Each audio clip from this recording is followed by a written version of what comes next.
Well, it's not even March, and the Rangers have already played a full week of spring training games. Thanks for joining us on this week's SportsDay Rangers. I'm John Blake, and I'm in Grapevine, Arlington, and today in Dallas. How can you be in three places at one time? Very flexible. I'm like Gumby. You're Gumby, all right. You're Gumby, damn it. I'm Evan Grant, and I'm in Surprise, where I'll be for a couple more days before jetting back to Dallas for a few days of rest. And again, one of the reasons we've talked about this, that the game started so early, is that next week, coming up, the World Baseball Classic begins its sixth iteration on March the 4th in Tokyo, and then the next day, the games in San Juan, Houston, and Miami. And our guest this week has ties to both the Rangers and the WBC. Rangers of old and Rangers of current. Former shortstop Benji Gil, who is the manager for Team Mexico in the WBC. He'll have on his WBC team Rangers reliever Robert Garcia and outfielder Alejandro Osuna, who he also managed in the Mexican Winter League for a month. So looking forward to talking with Benji about Alejandro. And Benji is the only man that ever lost his starting shortstop job twice to Kevin Elster, by the way, just so. And we'll get into that a little bit. Well, we started the archives in Arlington for these spring training shows talking about good old Pompano Beach. And today we'll move on to Evan's favorite stomping ground, Port Charlotte, Florida, where the team trained from 1987 through 2002. I didn't know how good we had it in Port Charlotte until we got out to the desert, but that's another story. You can reach us on X with any Rangers questions or comments. I'm at Evan_P_Grant. And John is at Ranger Blake, all one word, Ranger Blake, at the Twitter, X, whatever you want to call it. You can also reach me at my email, egrant@dallasnews.com. On Blue Sky, or on Instagram. I'm all over the place with the same handle everywhere. Bottom of the ninth, bases loaded. Here comes Jimmy Dale from Baker Brothers Plumbing, AC, and Electrical. Thanks, Chuck. When your home pitches curveballs, Baker Brothers knocks it out of the park. Home run, Baker Brothers. Incredible. As the official home service partner of your Texas Rangers, we're offering $300 off a tank or tankless water heater. Another winning call. Visit callbakernow.com or dial 214-342-1171 today. Baker Brothers. Great service. Evan has started a new YouTube version of spring training, and you need to catch that. But anyway, talking about spring training, club's a weekend now. All the starters have kind of run through the rotation here in the first 5 games, except for Jacob deGrom, and that includes both Kumar Rocker and Jacob Latz, who pitched on Tuesday, pitched pretty well, Evan. And I know it's real early. I mean, listening to Skip Schumacher, have you guys ask questions and try to dissect these early starts. But what are your feelings early on here as the starting rotation starts to work itself out a little bit?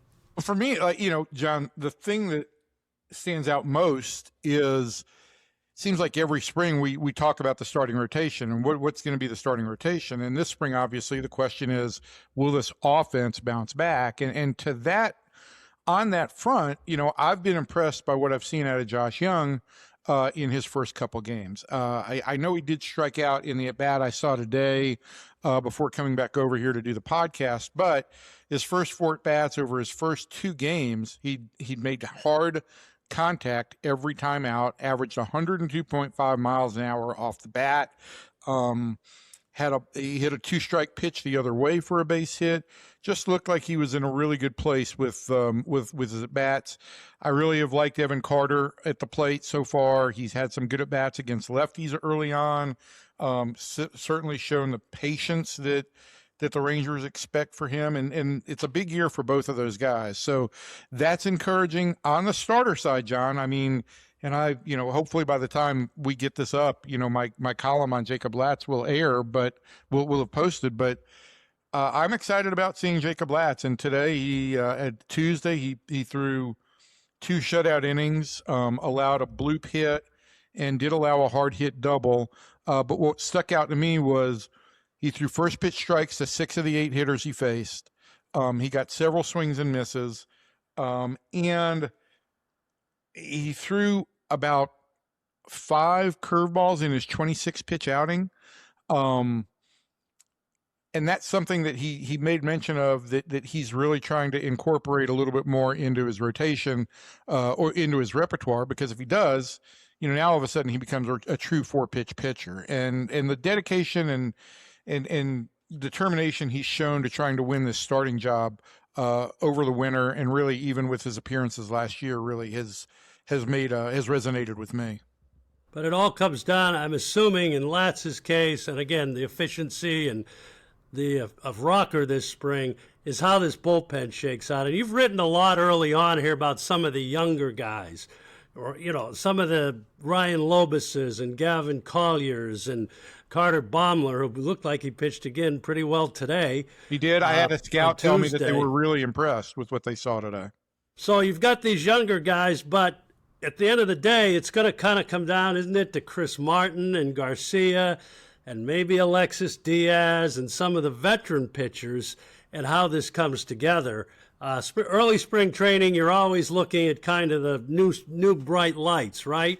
But at the end of the day, these established guys are going to see it. And they haven't seen a ton of action yet, right? I mean, they're kind of working some of these guys in.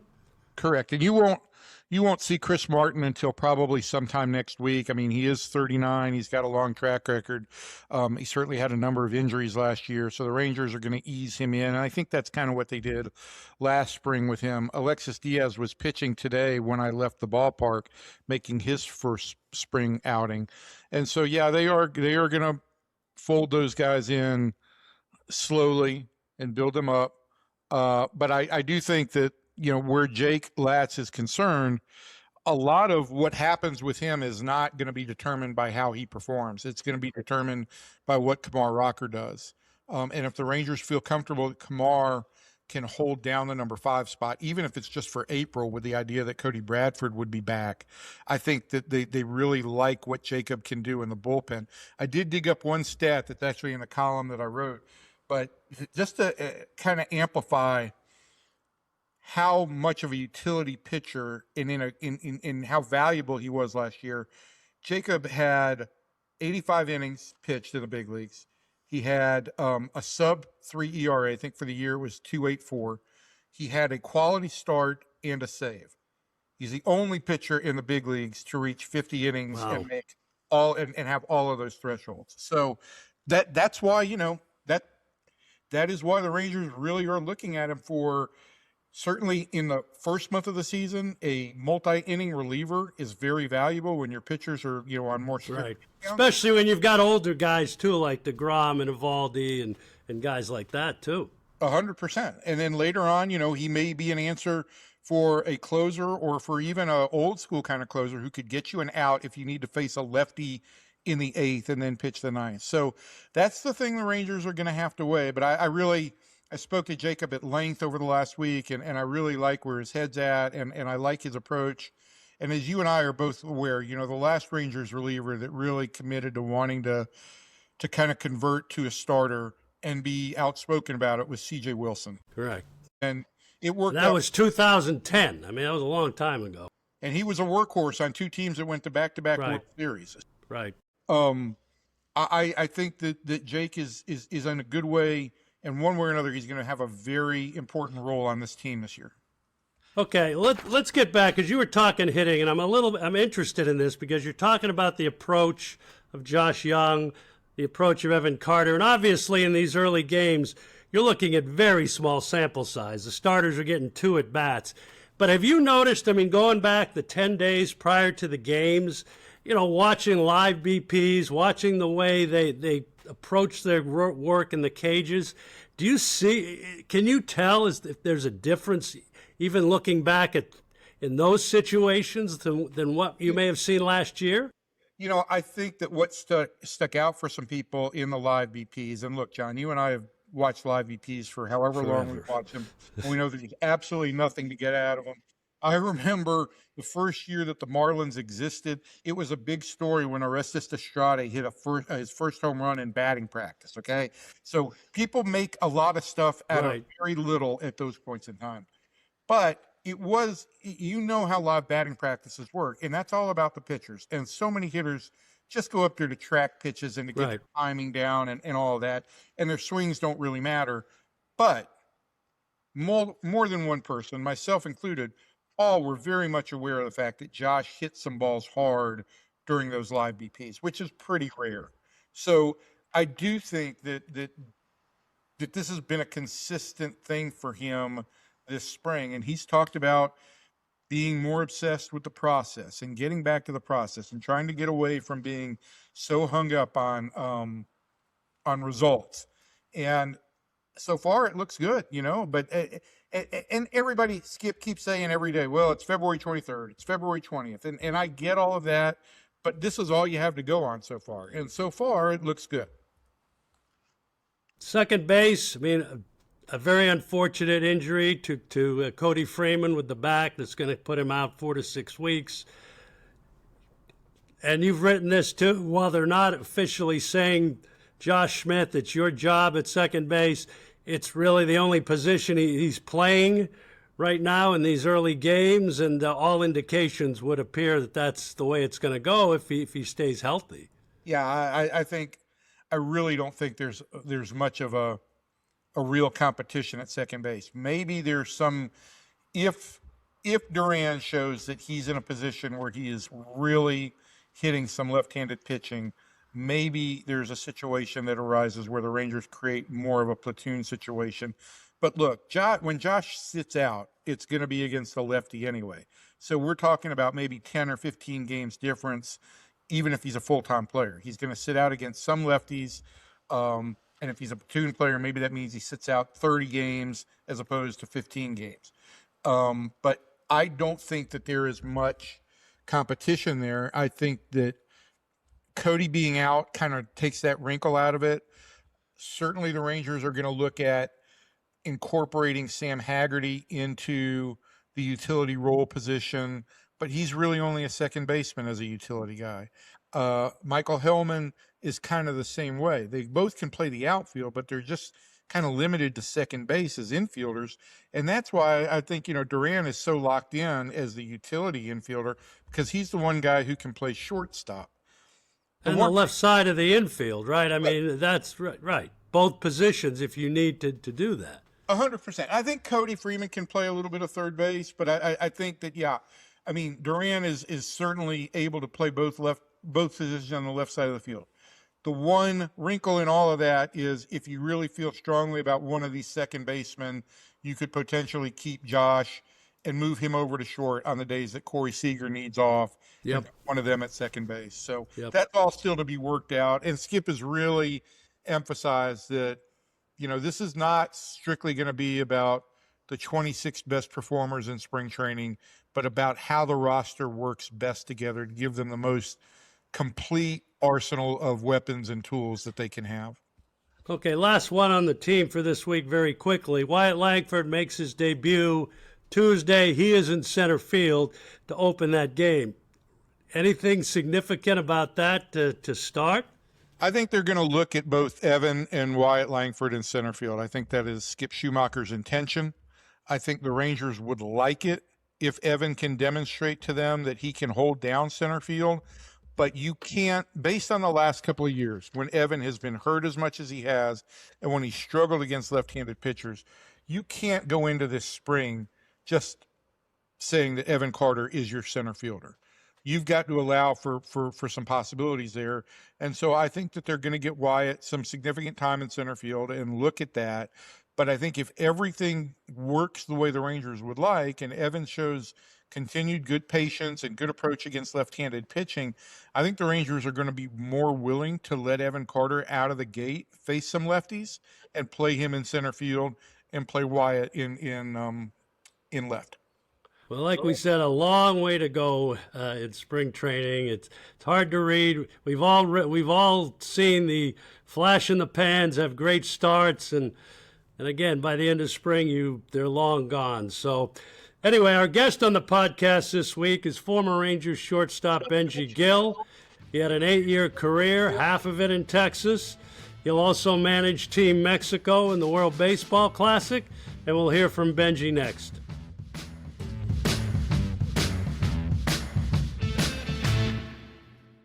Well, our guest today on SportsDay Rangers is former Ranger infielder Benji Gil, and just now the manager of Team Mexico for the second straight time in the World Baseball Classic this spring.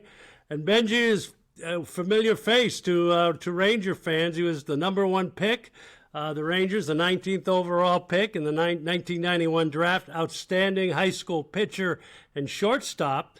Went the pitcher route, played in Texas through the 97 season, then played 4 years with the Angels, then the Anaheim Angels, was a member of their 2002 World Series championship team, and then has gone into and played a long time in Mexico before finally retiring after, I think, 21 pro seasons after 2012, and has had a long and successful career as a manager in the Mexican leagues, also coached with the Angels, won numerous titles down there, and was the manager of Charros de Jalisco, which won the 2026 Caribbean World Series. So congratulations on that, Benji. He's also done Spanish radio for the Rangers, and he lives in North Texas, so member of the Ranger alumni. So Benji is in Arizona now, doing some of these early workouts for Team Mexico before the big league players will join him next week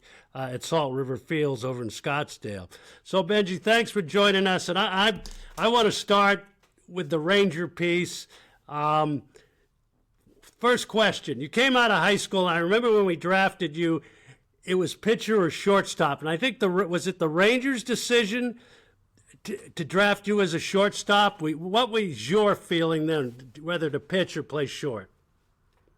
I'll tell you what, back then there was a team, which Seattle, they said, I think they got Sean Estes, but they had told me if you decide to pitch, I think that was maybe the 8th pick or 9th pick, and they had told me that they would take me with that pick if I had chose to pitch.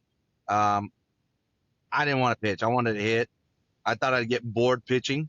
And I would hate to be able to be a pitcher, have 4 days off and be like, man, I'm better than that shortstop. So I figured, okay, I have a good arm. And if I can't hit, if I can't cut it as a hitter, then maybe I can have a backup plan as a pitcher. So let's fast forward.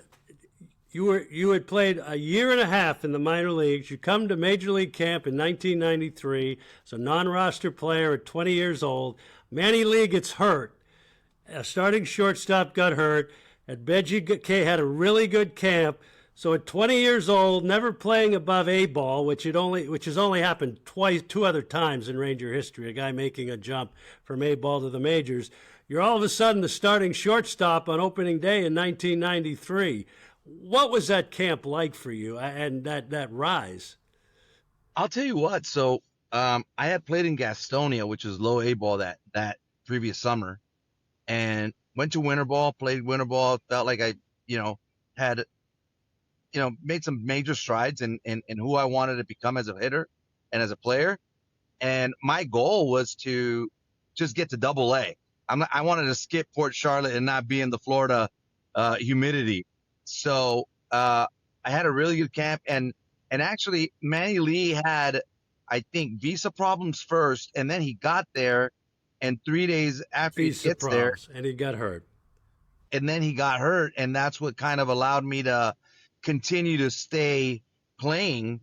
I think Mario Diaz was one of the right. utility infielders, and I just happened to continue to do really well. And much to my surprise, Kevin Kennedy calls me in the office and he goes, "Hey, you have a suit?" And I'm like, "No." And he goes, "Well, you better go to the mall and buy one. You're going to Houston with us for the exhibition game." And I'm like thinking to myself, am I only going for the exhibition game?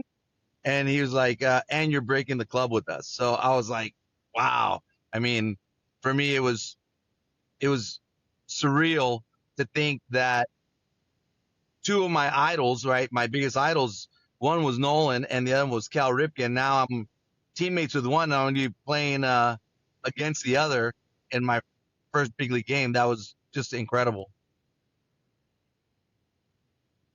And that club, we'll get it, that club had Nolan Ryan, Jose Canseco, Julio Franco. I mean, it was a veteran ball club, and here you are at 20 years old, and you're in the big leagues.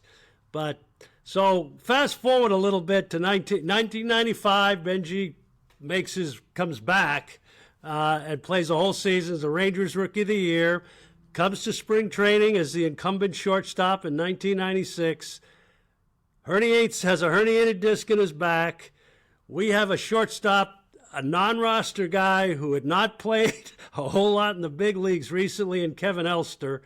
And Ranger fans know Kevin Elster had 99 RBIs that year. And what was that like? Because the Rangers winning their first division title, that had to be tough for you when you got hurt that spring.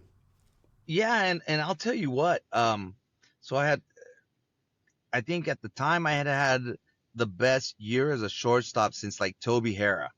And I honestly felt like I had a really good, in 95, a good first half, and struggled to make adjustments in the second half. But I was like, okay, there's some things that I learned during the process. I don't even think I had that good a year. I'm going to have a really good year this year.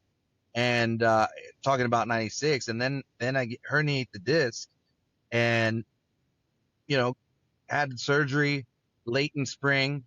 Had a conversation with Johnny Oates, and he's like, "Hey, nobody loses their job to an injury." And having said that, I didn't lose it to an injury. I lost it to a player that was playing incredibly well. I mean, Kevin had 23 home runs, I think, and 99 RBIs. I think it's an all-time record for RBIs out of the 9 slot. He had an incredible year. So I was like, man, I just want to get back. I want to get back. And honestly, when I went to have surgery, I think more people thought that Kurt Stillwell was going to be the shortstop in my absence, not necessarily Kevin Elster. Yeah. I think that was probably more people thought that. And Kevin just had a great season. I think it helped resurrect his career somewhat, or extend his career. And it was awesome for the team. Personally, I mean, I would have much rather been healthy, right, and contribute in some way, shape, or form. But at the end of the day, it was a great year for the Rangers. I was able to get called up in September. I was there for the last month, and was there for that damn Yankees series. But it was awesome, and I learned a lot. I learned a lot from the guys and being a part of that postseason. And then, Evan, one other thing, and we'll talk about managing. Benji's back as a starting shortstop in 97. And guess who returns in that winter? We re-signed Kevin Elster, and Benji gets traded to the White Sox. So Kevin Elster was in his situation with the Rangers twice. So, and I'll be honest, I had a rough year. I remember 97 was kind of a rough year for you, and it felt like the Rangers were going to go back and try and recapture that Elster magic, and that didn't really happen in 98. And for the 98 season, it was over. Royce Clayton was playing shortstop. But Benji, I'm really, you're wearing your Team Mexico stuff right now, and I'm really excited for you to get another opportunity with Team Mexico. And it's been a great winter for you with Jalisco, and then winning the Caribbean World Series with Mexico. It was Mexico Red, I think, that won the Caribbean Series, correct? Yes. But while you were down there, you had Alejandro Osuna for a month with Jalisco, and I'm just curious what your takeaways were from watching this kid and from what you gathered from him. I'll tell you what. Pro at bats.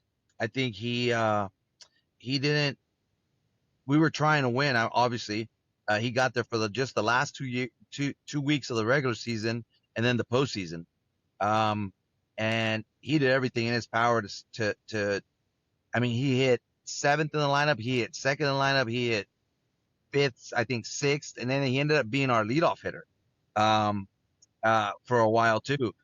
He played left, right, center. And he just got there and he was like, I'm here to win. Whatever you need, I'm all in. And we said, all right, look, we're not going to talk home runs. We're not going to talk that type of stuff.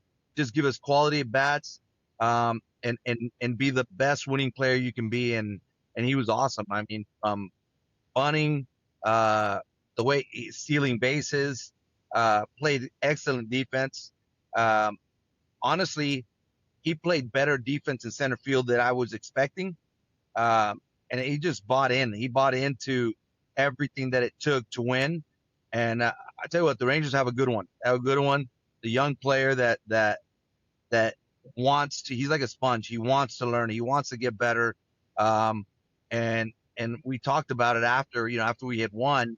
And he didn't stay with us for the Caribbean Series so he could get ready for spring training and to be a part of Team Mexico for the Classic. But he was like, he goes, man, winning is fun. I want to do this my whole career. And he's, he's got a good bloodline on top of it. His dad was a pitcher in Mexico for a long time, obviously his brother. But yeah, he's a winner. He's a winner. He's a good one. So now you've got a really solid outfield with Jarren Duran, Randy Arozarena, and Alex Thomas, right? You've got 3 really good outfielders for Team Mexico. Yeah, I agree. I mean, I think possibly it might be. I think it's maybe the best defensive outfield in the Classic. I want to believe.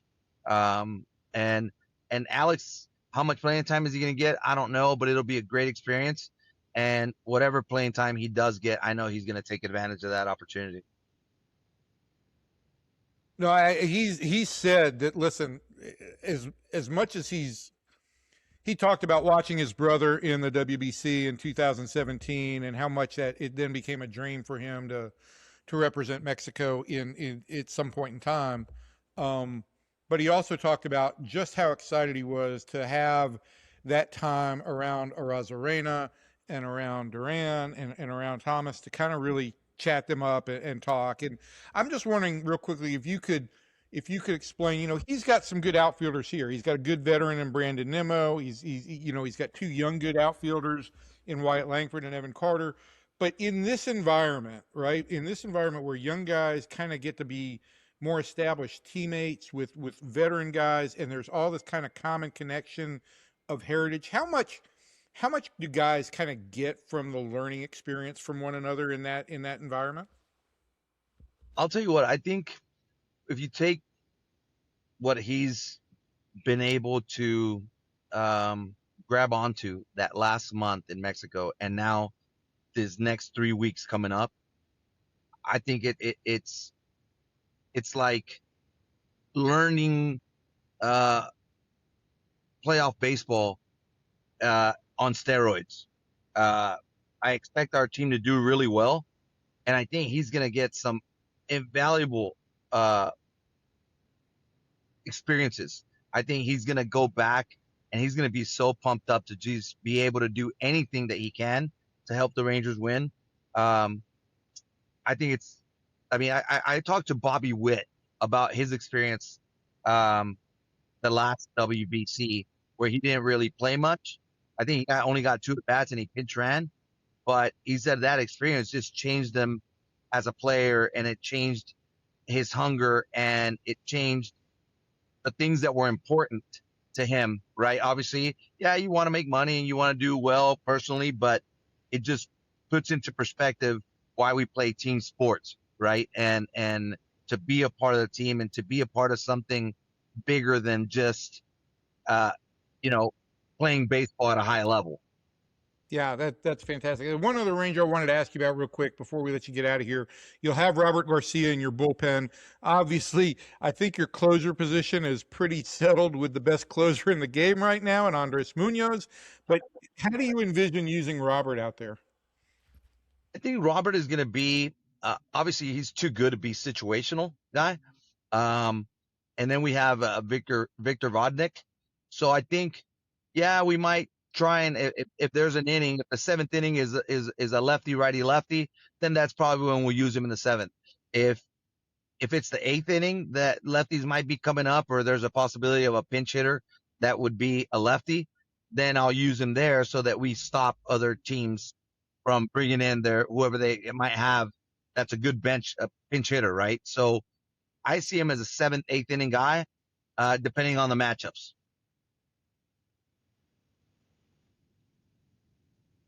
Well, last one here for me.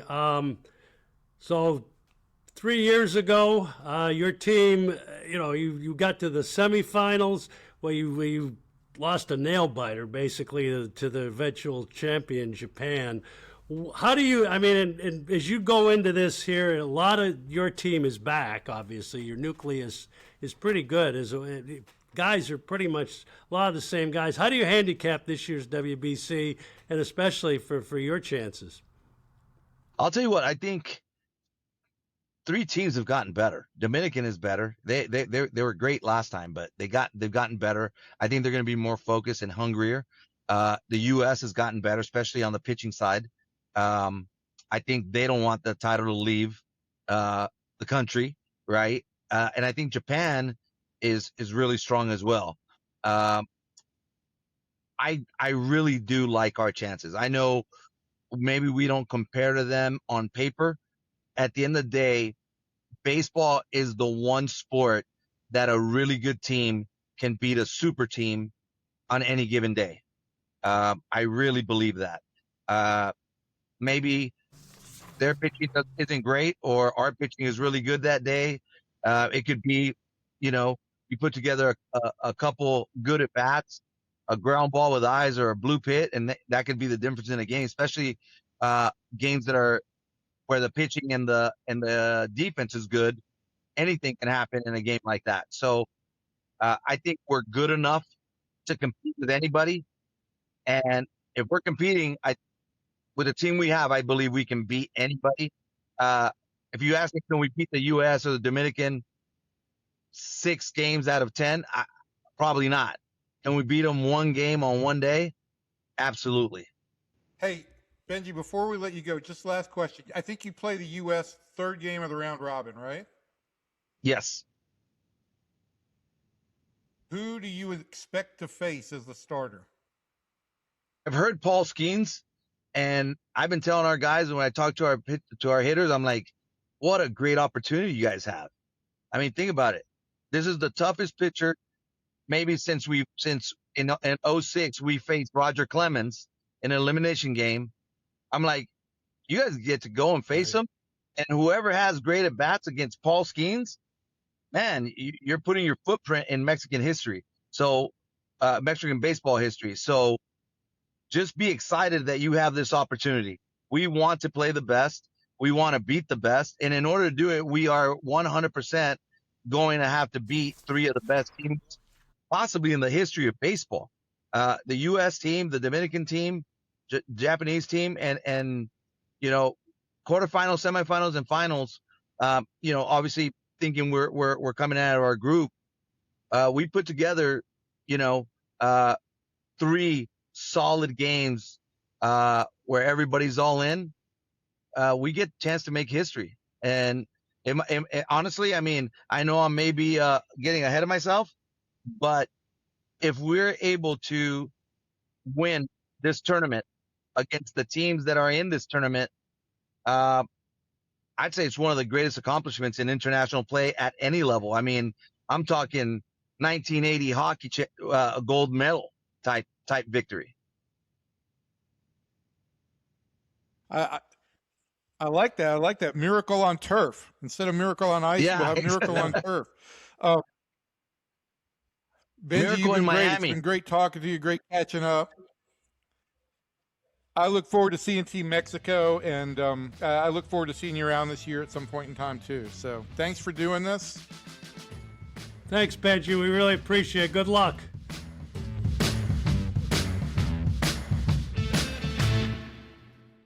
Well, for this week's Archives in Arlington, we're going to look at another spring training site where the Rangers were for a long time, 16 years, in Port Charlotte, beautiful Port Charlotte, Florida, which for those young fans, is kind of between Sarasota and Bradenton. No, I'm sorry, between Sarasota and Fort Myers on the west coast of Florida. Really hadn't changed much. I've been through there a few times in the last few years. Not a lot else there. But I will say, when the Rangers moved there in 1987, it was like a paradise for us. We had one of the nicest facilities in all of the Grapefruit League. For the first time, we had our major and minor league complexes together. It was a new facility. It was kind of the envy of teams in Florida because, Evan, you go back to even when you started covering, there were a lot of really bad spring training facilities. And it had a lot of charm as a year in those early years. I'll tell a quick story, and then I'll let Evan give some of his memories. When we first got there in 1987, there were no hotels, motels of any consequence in Port Charlotte. And the first year we stayed, and we put the players up at what's called Palm Island Resort, which is about 17 miles from the complex, and there is very little between the complex and Palm Island. And the players were on the island, actually, the first year. They stayed like 3 to a house. It's beautiful on the beach. Problem is, you had to take a ferry to get over there.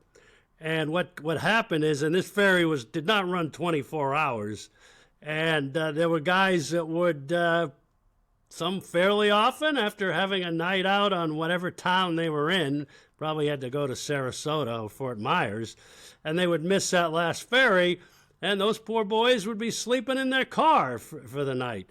The other, and it also worked the other way. You know, in those days, you had to make long road trips back then. We'd have to go to the east coast of Florida, Evan, across Alligator Alley for 3 hours, 7 o'clock buses, and if you missed that 6 a.m. ferry, you weren't going to make the bus going to the East Coast. So that changed the second year when they opened the beautiful Days Inn, which is still there. Days Inn, which at the time had 6 outside lines in their phone system. So if you got players that were staying there and spent a lot of time with their family at night, it was very hard to make a long-distance call out of that hotel. And that went on for a lot of years. Yeah, but that was in the years before we all had cell phones. that's correct. So your first spring would have been 97 in Port Charlotte. And what are some of your recollections of the place?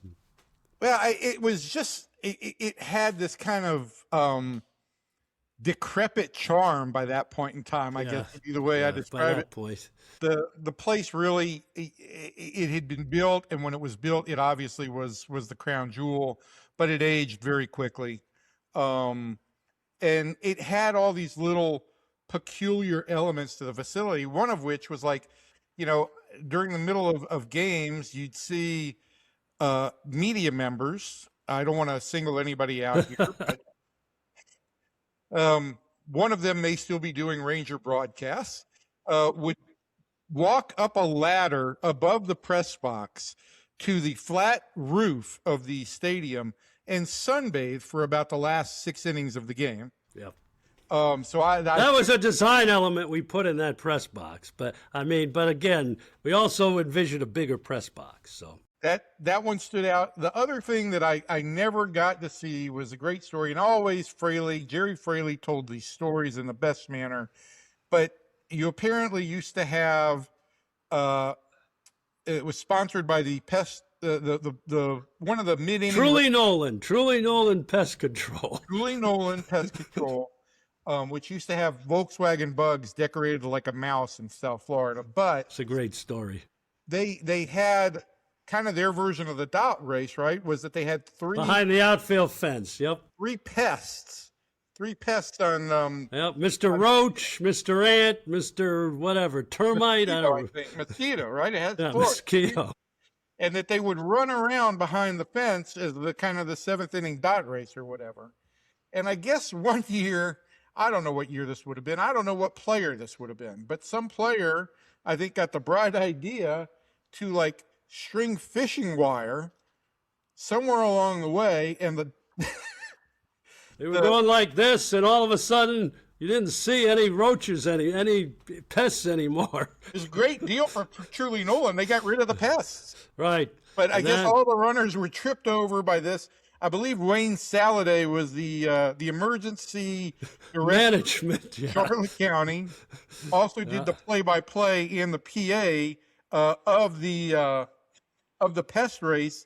And I guess that in the middle of this, he basically had nothing to say except down goes the roach. So Yeah, that was one of our relievers that, as wont to be, relief pitchers seem to give the best pranks. But yeah, that is a true story. Another true story, which I'll tell real quickly, and this goes back to Palm Island. Bobby Valentine was our manager that first year in 1987. He stayed out there, and he rode his bike to the ballpark every day, like 17 miles both ways, and that was Bobby. I mean, he had to do everything full out. So one day, I'm driving to the ballpark, and believe it or not, I used to get there at 7, and I was one of the first people to get there. I mean, it has changed so much. And Bobby has gotten a flat tire, and he's on the side of the road, and I just went barreling by him. I don't know why. I to this day, he still calls me out about it, and he was furious when he got to the ballpark, like an hour later, because I hadn't stopped and picked him up. But to this day, I don't know why I didn't do it. I really don't. Maybe I didn't know he had a flat tire or whatever it was. But speaking of managers in Port Charlotte, you remember Johnny Oates decided he didn't want to stay in Port Charlotte anymore. In the last few years, he would stay in Sarasota and drive to Port Charlotte every day, except when we played a game north of Port Charlotte, and then he'd meet us at the ballpark. So, yeah. But it really hadn't changed much. As I say, we left. It was in real bad shape. Every spring, the last few years, the bats moved into the press box during the off season. We'd have to clean out the bat mess and fumigate it was bad. And so we got the new facility in Arizona, but in 2009, the Rays, they rebuilt whatever it's called now, Charlotte Park, and the Rays are there to this day, but there is still not a lot around it there on El Jobin Road. The most endearing memories, though, for me about Port Charlotte were, it was a different age in journalism and all of that, and so the camaraderie was obviously different, and much of the media would get together. Our group used to always show up at a little roadside kind of fish and wings place called Charlie's. Yeah. And I think that's where we all kind of developed our love of grouper sandwiches. Correct. But, kind of mom and pop place you don't see very much anymore. In a typical Florida, very shabby place, but great food. I'll tell one other story about Port Charlotte. Kevin Sherrington loves this story. But we were going to drive somewhere for a game, and we were going to have to eat on the road that day. And I had to stop for gas at the gas station on El Jobin. And we were talking about going to, a fast food place, going through the drive-thru or somewhere. But that gas station had a deli counter, and it advertised Cuban sandwiches. And I was a big fan, obviously, as you know, of the Cuban sandwich. And I was like, this can't be. It's a gas station. It's got to be wrapped in plastic. It's going to be cold. What kind of Cuban sandwich is that? So I asked the guy behind the counter, do you press your Cuban sandwich? You serve them hot? And he said, of course I press them. What kind of gas station do you think I'm running? So Kevin, to this day, loves that line. What kind of gas station do you think I'm running here? And the Cuban sandwich from that place, it was a Texaco. I don't know what the deli's name was inside. It was quite good. And there's a lot of days when I miss Port Charlotte, mostly because at the end of the day, you could go back to where you were staying and see the water. And the water, that's what it all is for me. Water instead of desert. I never really got over that. Nolan Ryan pitched his first Ranger game in Port Charlotte. Jose Canseco and Julio Franco trained there, and those guys would commute to Miami a lot of nights, so they wouldn't have to stay in Port Charlotte. Alex Rodriguez, we had him in spring training for the first time in Port Charlotte. Michael Jordan played there in 1994 when he was with the White Sox, so a lot of great memories. In this week's Archives in Arlington, from Port Charlotte, Florida. So with that, I thank you for joining us on this episode of Sports Day Rangers. Be sure to check out other episodes and all our social medias. You can keep up with my coverage of spring training online and in the Dallas Morning News every day, along with myself and Sean McFarland. And you can leave us comments. You can criticize me. You can send me suggestions for hamburger spots that I should eat in Dallas for my side project. Anything you want. We really appreciate you listening to this, and we will talk to you next week, folks.